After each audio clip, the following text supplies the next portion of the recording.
Regional Chairman, Rajasthan Region, Shri Sabyasachi Ray, Executive Director, GJEPC.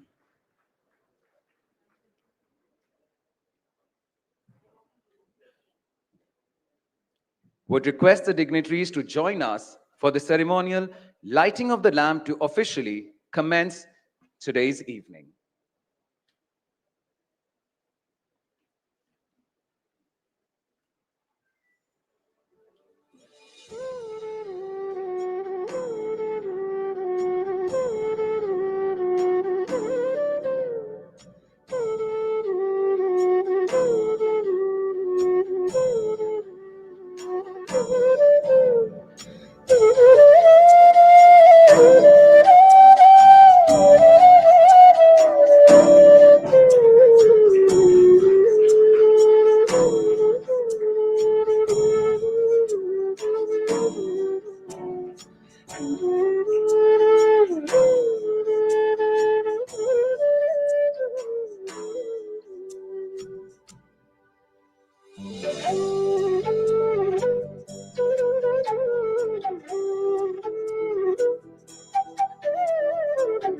Thank you to all the dignitaries. May I request you all to kindly take seat.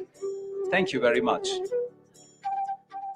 May I now invite Shri Vipul Shah, Chairman, GJEPC, and Shri Kirit Bhansali, Vice Chairman, GJEPC, to kindly felicitate our presiding guest, Shri Gautam Adani, Chairman, Adani.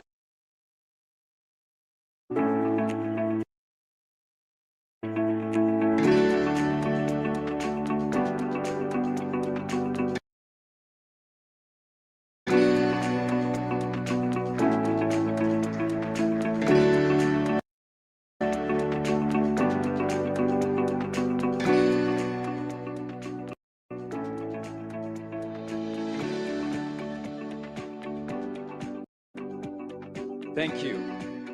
May I now request Shri Vipul Shah, Chairman, GJEPC, to address the gathering. Sir.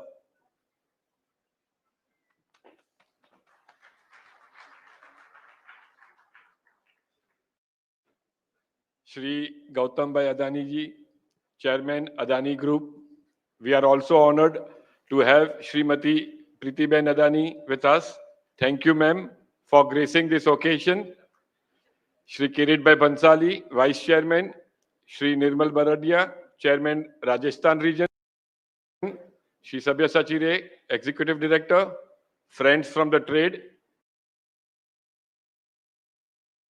media, ladies and gentlemen. Good evening and a warm welcome to the 51st edition of the India Gems and Jewellery Show, organized by the Gem and Jewellery.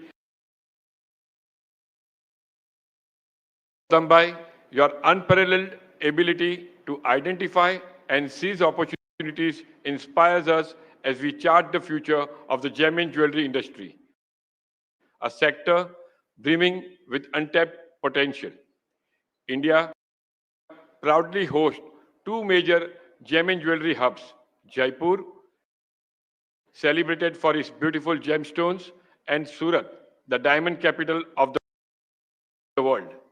To strengthen Jaipur's position in the global market, we established the Indian Institute of Gem and Jewellery, IIGJ,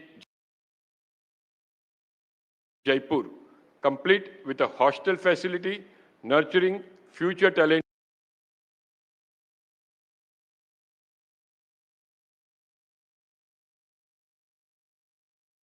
in the industry, ensuring uninterrupted supply.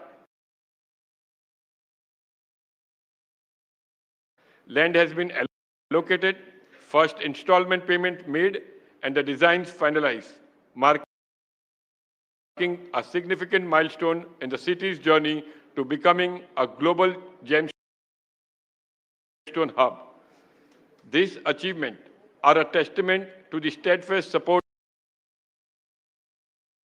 of the dynamic Chief Minister of Rajasthan, whose vision is propelling Jaipur Gem and Jewellery industry towards a bright and a prosperous future. Today, the Indian gem and jewelry sector is experiencing a remarkable transformation. Leading conglomerates such as Tata, Reliance, and Birla have recognized the vast opportunities in this domain.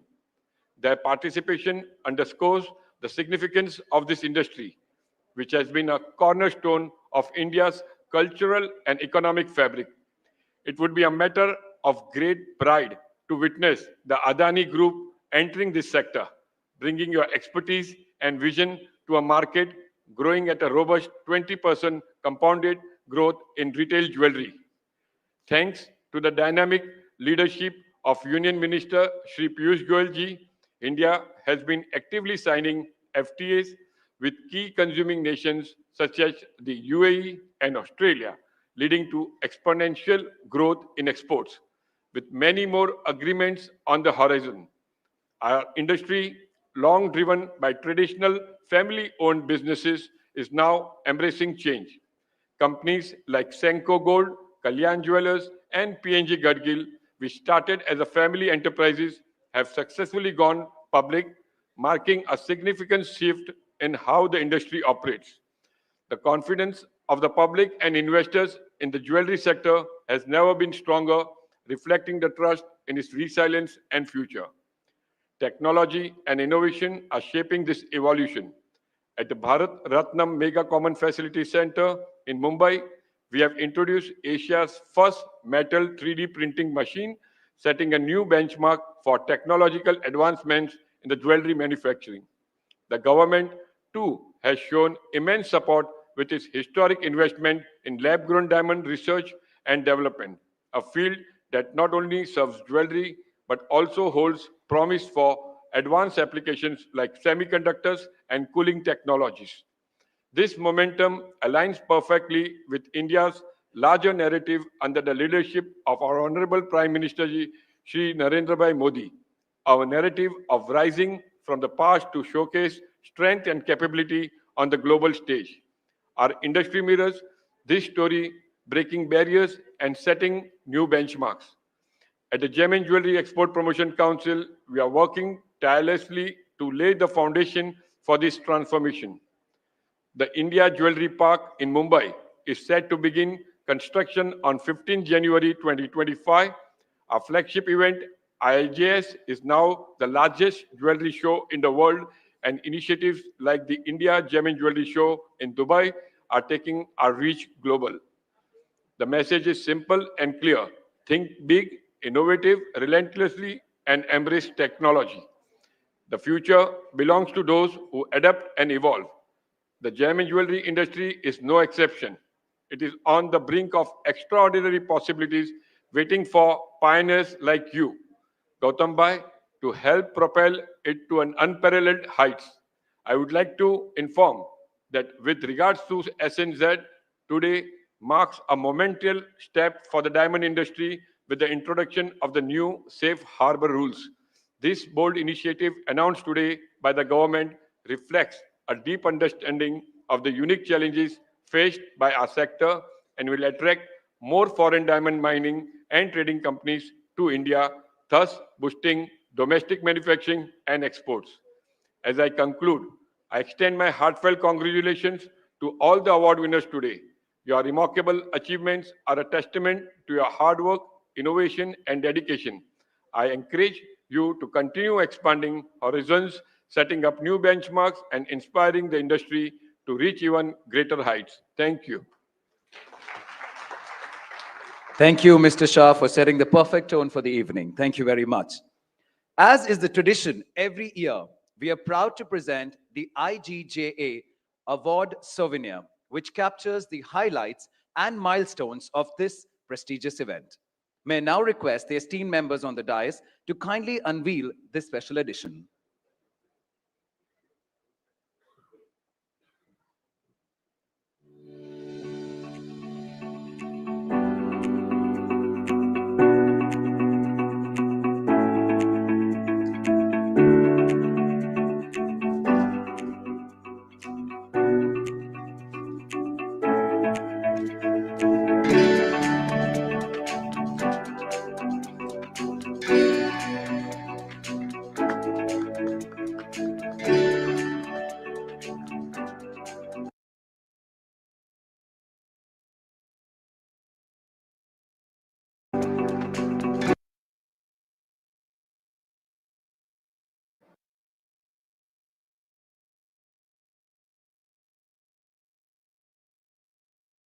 the Ratna Sanchayika.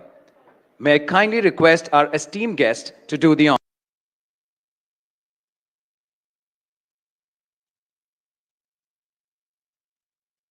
honors. Ratna Sanchayika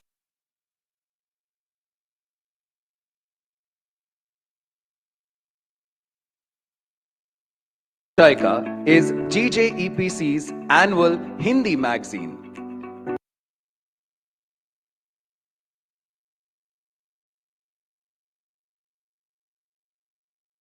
Through this publication, GJEPC brings the industry's exceptional achievements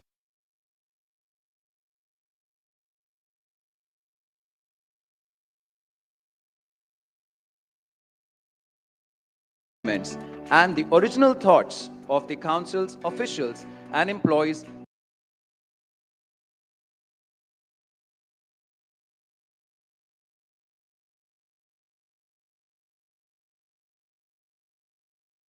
to the forefront of the gem and jewelry sector. For the past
big round of applause to everybody who's not just win, but also who's, attempted to be there. So thank you very much. Thank you. Thank you, Mr. Jain. Srinam Natarajan, NDTV India, our powered by partner, could not make it in person, but we have a special message from him. Can we please play the video? Honorable guest of honor, leadership of the council, and members of the trade. Good evening to all of you on this special occasion of the 51st edition of the Indian Gem and Jewellery Awards. The GIA has been associated with the council for these awards for well over a decade. I've been a part of this industry for a little over 7 years now. While I've had the opportunity to see other industries, I've been enthralled by some aspects of the gem and jewelry industry in India. It's a large industry that contributes significantly to India's GDP, India's exports, and also employment. And all of this has been built in a relatively short time by the sheer entrepreneurial grit and global business acumen of business families supported ably by the government, the council, banks, laboratories like GIO and others. They compete to bring out the best in them and never hesitate to collaborate when the industry needs their collective strength. I feel proud to be a part of this industry. Today we celebrate these entrepreneurs, their families, their employees, and others who contributed to this success. I congratulate the winners of the awards tonight. My heartfelt congratulations to Pramod Ji Agarwal for winning the Lifetime Achievement Award. which reflects his invaluable contributions to the industry. For people who know him well, we all know that he comes across as a gentle, mild-mannered individual, but the passion with which he approaches various industry initiatives is truly inspirational. Thank you and have a great evening. Ladies and gentlemen, that was a special message from Mr. Natarajan. We are honored and privileged to have between us Sri Gautam Adani, Chairman, Adani Group. Adani Group ranks among the top 3 industrial conglomerates in India. Mr. Adani, a first-generation entrepreneur, is driven by the core philosophy of infusing growth with goodness through his nation-building vision. Each of the group's businesses focus on helping build world-class infrastructure capabilities to help accelerate the growth of India. Adani Group's business span energy, ports and logistics, mining and resources, gas, defense and aerospace, and airports. The group has established a leadership position in India in each of its business areas. Adani Foundation, the group's corporate social responsibility arm, is among its key interest areas. The foundation's pan-India initiatives across critical sectors of education, healthcare, sustainable livelihoods, and community infrastructure development touch more than 3.4 million lives annually in 2,315 villages across 18 Indian states. Can we have a huge round of applause, ladies and gentlemen? That's definitely some big numbers. May I now request Sri Gautam Adani, Chairman, Adani Group, to address the gathering.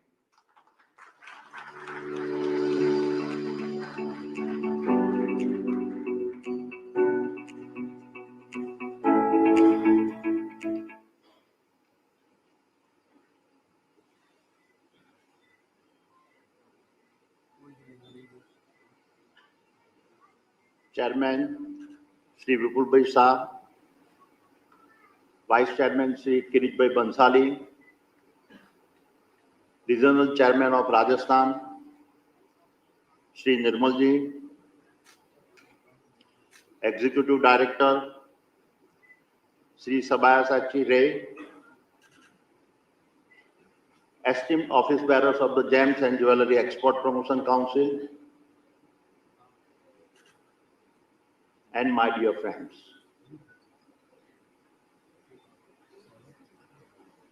It is an honor to stand before you today at the 51st India Gems and Jewellery Awards. This is a celebration of our India's remarkable heritage in craftsmanship and innovations. My sincere congratulations to all the awardees whose exceptional efforts have carried forward India's rich legacy in jewellery. For centuries, India has been recognized as the undisputed leader in the space of gemstones and as the nation of unmatched artisans. Jewellery in our culture is not just ornamental. It is deeply symbolic, a marker of heritage, emotion, and aspiration. Your work has kept these traditions alive and relevant in an ever-changing world.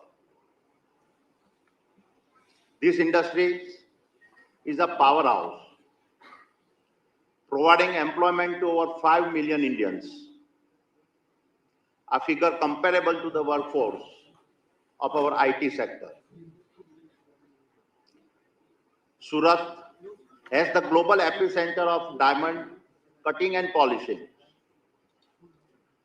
employs over 1 million skilled workers. These industries is not just an economic driver, it is a source of pride for our nation. However, the great success comes an even greater responsibility to innovate, expand, and lead courageously in the face of disruptions. My dear friends, India is the jewel in the global crown of the cut and polished diamond market, holding 26.5% of the share, and silver jewellery is at 30%.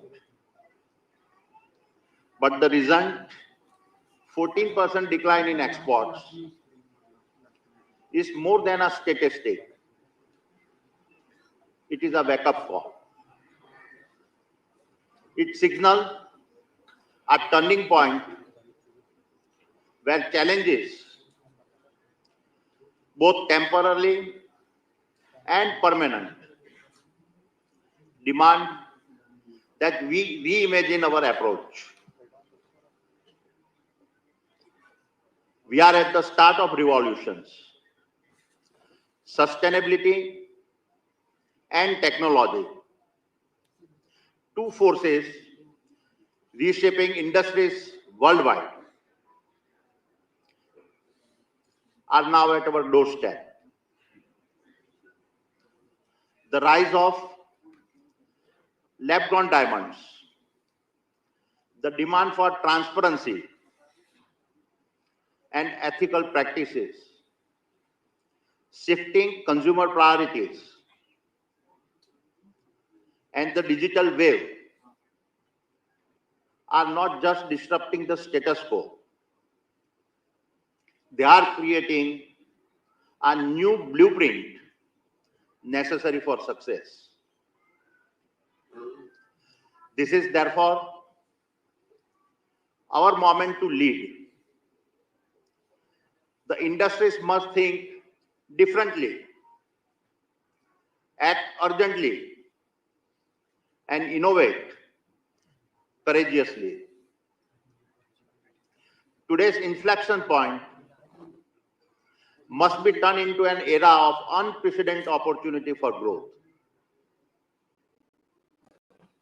My dear friends, allow me to narrate a story to set some context. Over a decade ago, during my trip to California, I saw my first lab-grown diamond. The founder had enthusiastically shared his vision, confident that this was the start of revolutions in the jewelry industry. And he was right. As we now know, lab-grown diamonds have evolved from a scientific wonder to a market disruptor.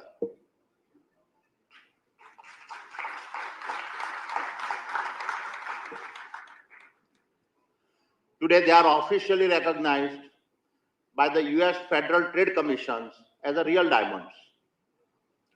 These diamonds now cost significantly less than the natural diamonds. Advances in artificial intelligence and material science are pushing their quality and precision even further. It is not far-fetched to imagine a future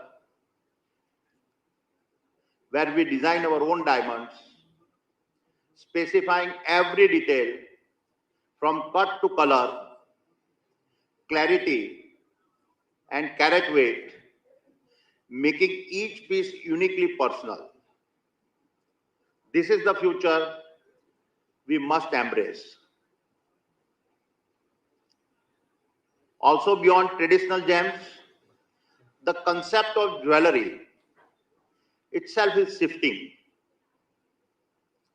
watches, smartphones, and wearables are becoming the new personal status symbols, redefining luxury. Younger generations, in particular, are preferring technology and experiences over conventional luxury goods. Another trend reshaping the market is the growing demand for unique, customized pieces, sparking a rise in custom design services. With technologies like a 3D printing, CAD software, virtual reality, and augmented reality, the process of designing, manufacturing, and experiencing jewelry is on the brink of a transformations. These trends force us to rethink what we produce. They challenge us to create a deeper emotional and a traditional connections in line, in line with changing consumer needs and its behaviors. It is this spirit of transformations that I want to explore today, what it truly means to break the status quo. Only by challenging the status quo can we unlock new opportunity and shape the future. My dear friends, let me start with a personal story about the first time that I broke the status quo. This story holds a very special place in my heart. It laid the foundation of who I was to become. Diamond trading was my first entry point in my journey I took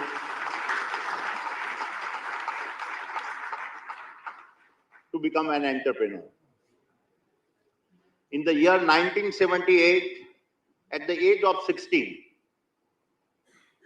I left my school, left my home in Ahmedabad, and took a one-way ticket to Mumbai. I had no idea what I would do,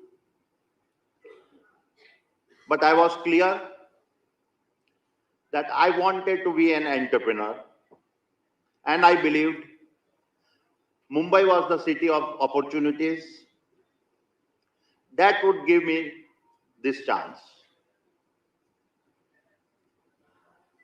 I got my first opportunity at Mahindra Brothers,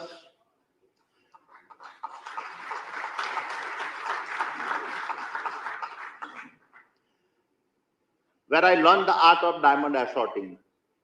Even today, I recall the joy of closing my first deal. It was a transaction with a Japanese buyer, and I got a commission of rupees 10,000.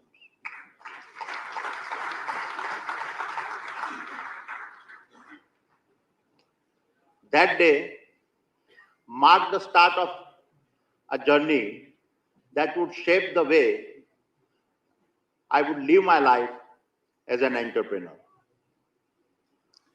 I also learned that trading makes a great teacher. What I learned as a teenager was that trading does not come with a safety net. In fact, it is a discipline where you must find the courage to fly without any protective nets. You must learn to take the jump and trust your own wings. In this field, hesitation is the difference between winning and losing. Each decision is a test, not just against the market, but against the limits of your own mind. Trading also taught me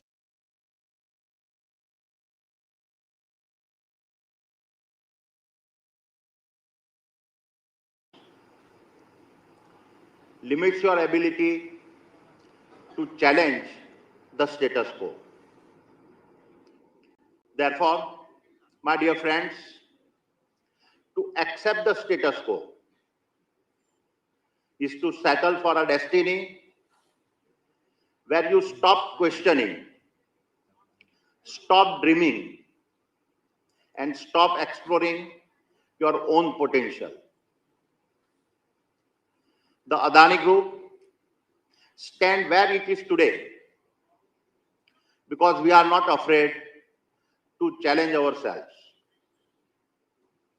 We continuously redefine our boundaries, refuse to accept limits, and were comfortable with the discomfort of change.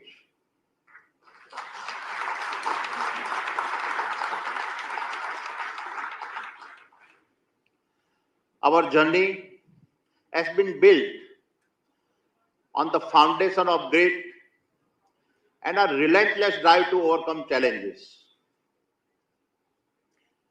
As I said earlier, I got to Mumbai when I was 16, but in 1981, just as I turned 19, I was called back to Ahmedabad to help with my family's polymer business.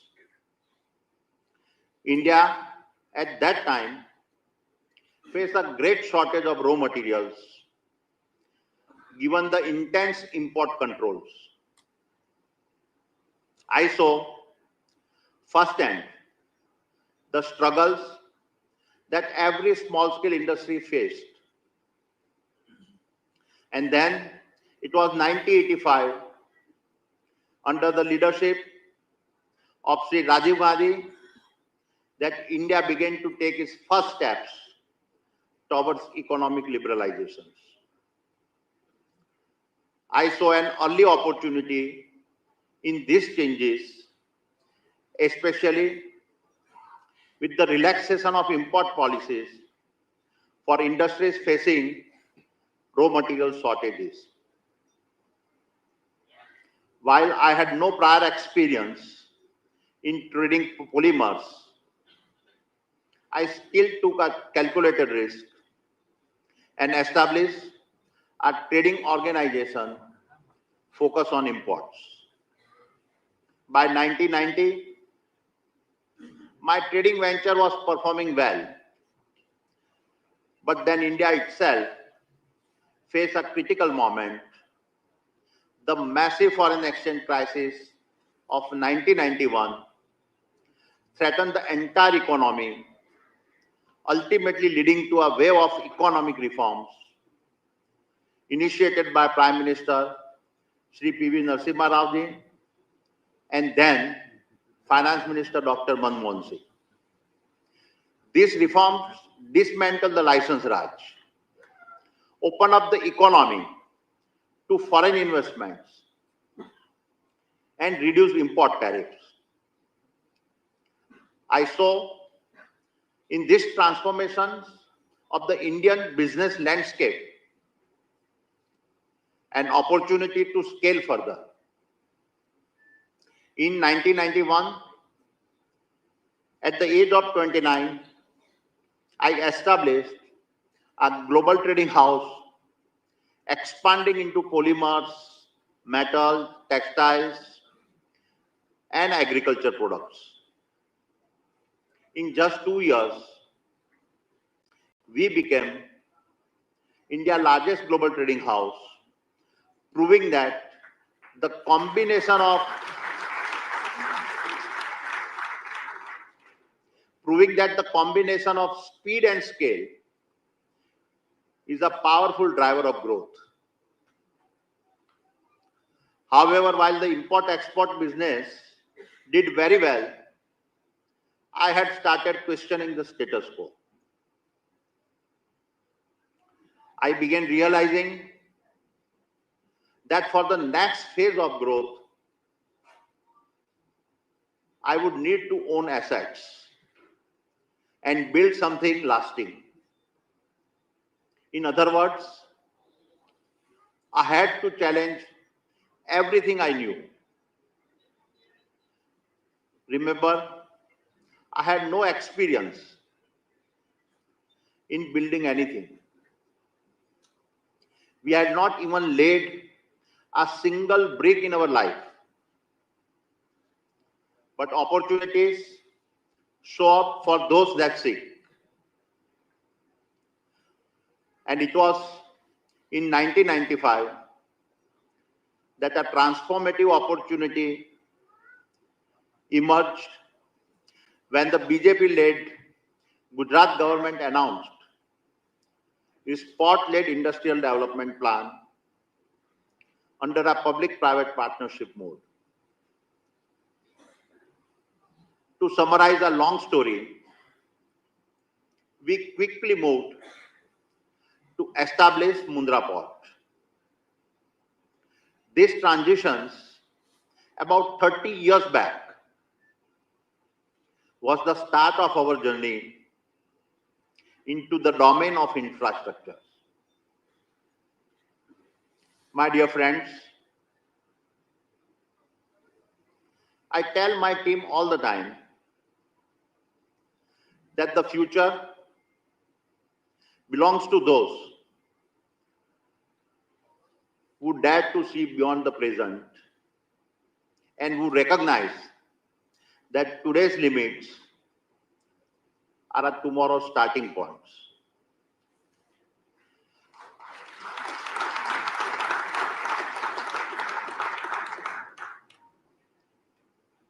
Therefore, be it my leaving home to bet on myself as a young diamond trader,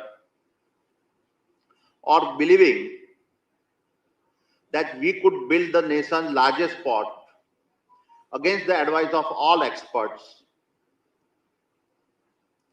to laying India's first private railway to connect Mundra Port,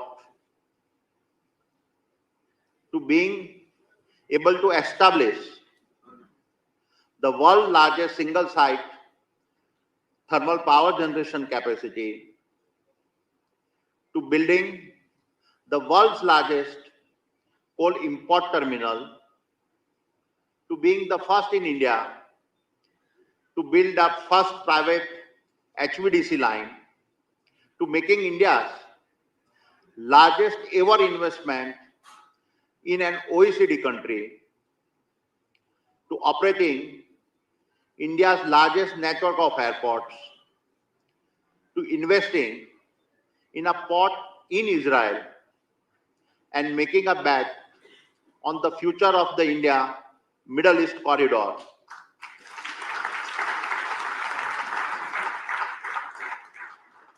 to the redevelopment of the world's largest slum. As we took these journeys, going beyond our comfort zone, we discovered other new possibilities. Had we remained satisfied with the status quo, this new and adjacent opportunity would have never come our way. Let me now outline a few examples. In the case of logistics, what we started as a port jetty to import coal in 1998 has gone on to become the country's largest port business. This business today spans a network of 15 national and 5 international ports, and thereby allowing us to expand into building a network of integrated logistic nodes These nodes now are made up of our ports, rail, highways, warehouses, inland container depots, fulfillment centers, and trucking. In a way, no other company has ever achieved in the world.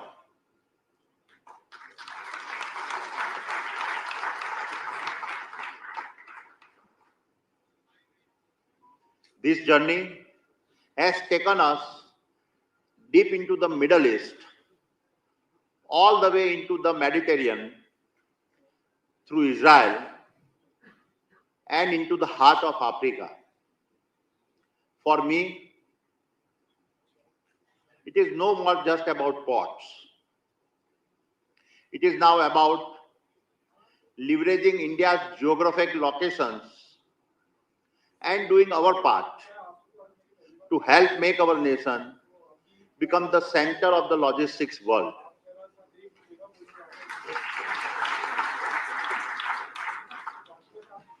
Likewise, what started as a single power plant in 2007 has now become not just India's largest private thermal power generation company, but has also allowed us to expand into adjacencies.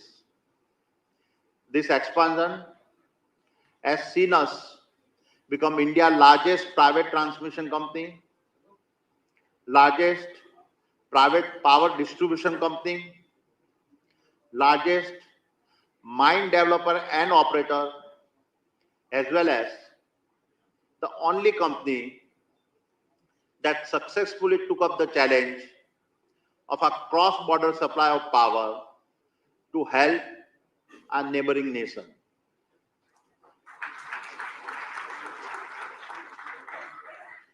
Furthermore, it has allowed us to move into the area of renewable energy. Today, we are India's largest solar panel manufacturing company, as well as the world's largest single-site renewable energy facility. Well on our way to generate 30 gigawatt of power spread over a massive single span of land of more than 500 square kilometers. Yet, another example of challenging the status quo is our move into the airport business. In less than 3 years, we become the largest airport operator in the country.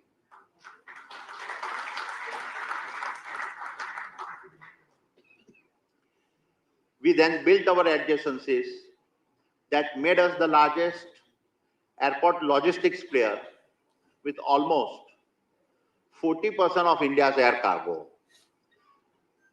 and have now undertaken the world's largest slum redevelopment initiative, the Dharavi projects.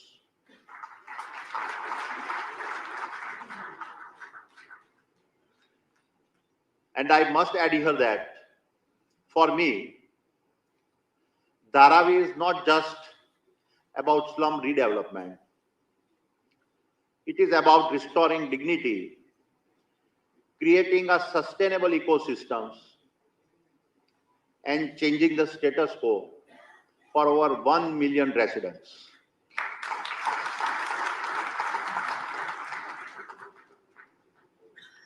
My dear friends, looking back,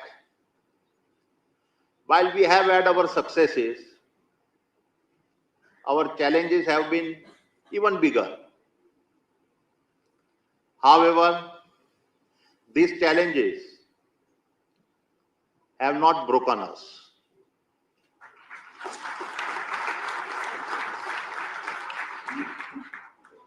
Instead, they have defined us.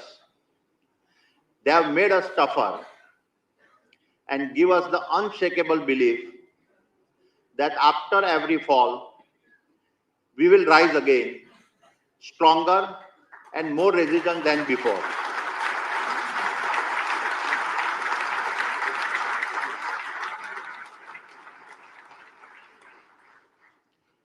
Let me talk about three examples. First, in 2010, when we were investing in a coal mine in Australia, our objective was clear: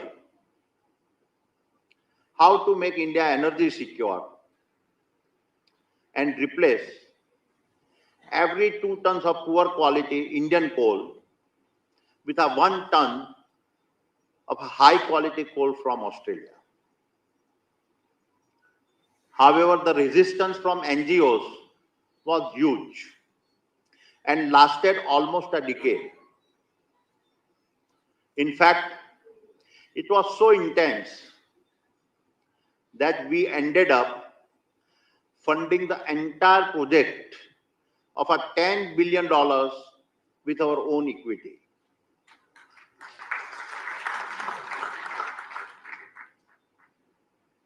While we now have a world-class operating mine in Australia,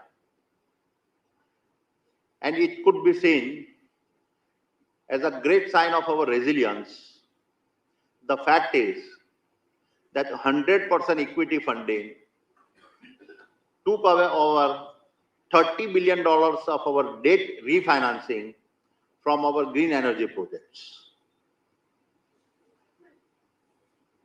The next example is from January last year.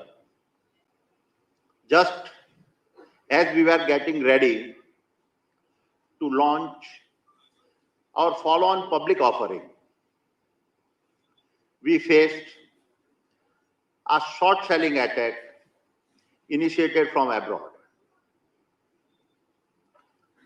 This was not a typical financial strike. It was a double hit targeting our financial stability and pulling us into a political controversy. All of this was further amplified by certain media with a vested interest. But even in the face of such adversity, our commitment to our principles remains strong. After successfully raising 20,000 crore rupees from India's largest ever FPO, we made the extraordinary decisions to return the proceeds.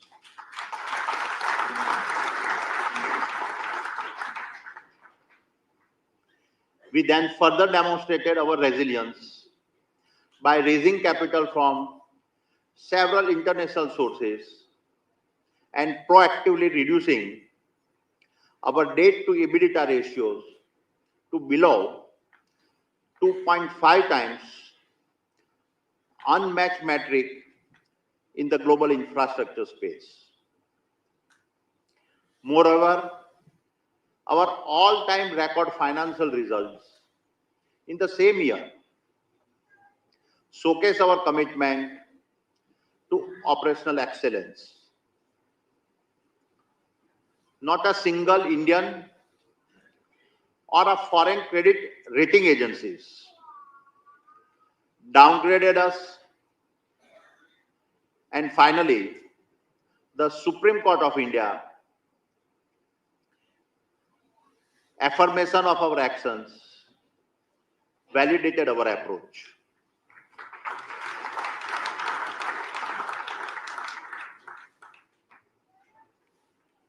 The third example is a very recent.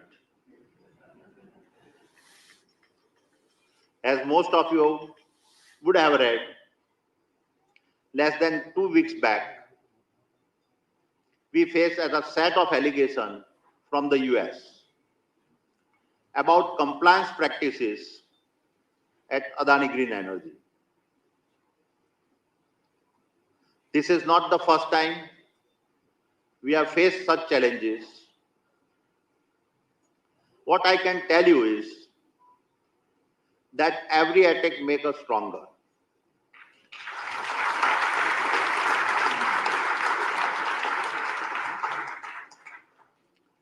And every obstacle becomes a stepping stone for a more resilient Adani Group. The fact is that despite a lot of the wasted reporting, no one from the Adani side has been charged with any violation of the FCPA or any conspiracy to obstruct justice. Yet, in today's world, negativity spreads faster than facts. And as we work through the legal process, I want to reconfirm our absolute commitment to world-class regulatory compliance.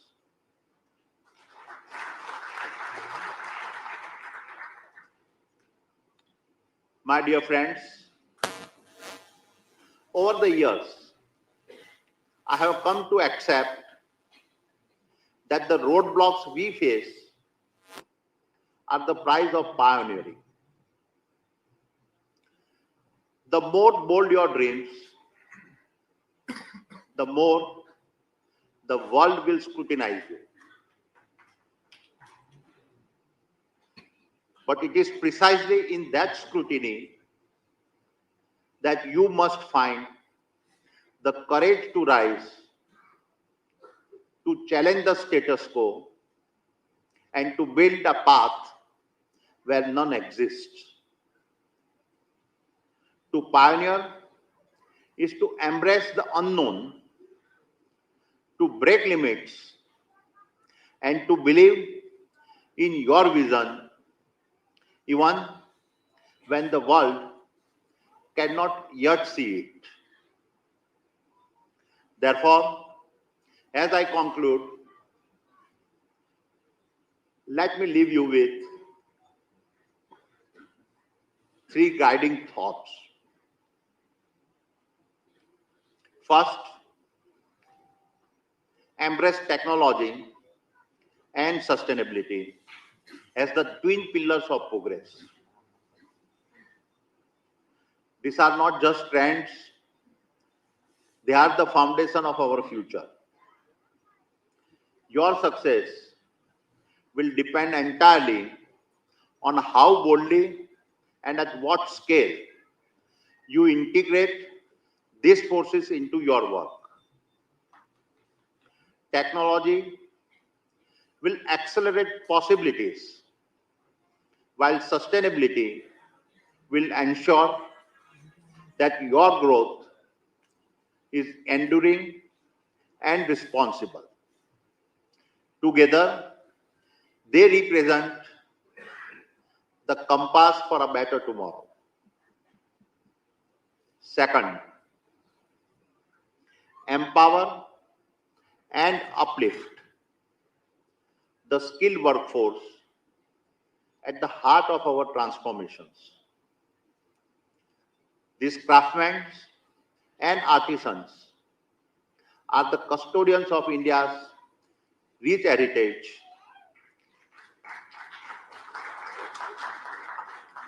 carrying forward skills passed down through generations. But for their talents to thrive in the modern world, they need access to new tools, digital platforms, and innovative training. Imagine an ecosystem where a craftsman from a small town uses a digital design software to create, market, and sell globally. This is the blend of traditions and technology we must champion. And finally, the future belongs to our youth. The younger generations brings a fresh ideas, unshakable energy, and a willingness to disrupt the old ways of thinking. We must nurture them and equip them to balance tradition with transformations, culture with innovations, and legacy with a sustainability. They are not just participants in the future, they are its architects. Together, let us create an India where the wisdom of traditions and the promise of innovations come together to challenge the status quo. And let us move forward with a confidence to create a future where India's gems illuminate the world with their brilliance.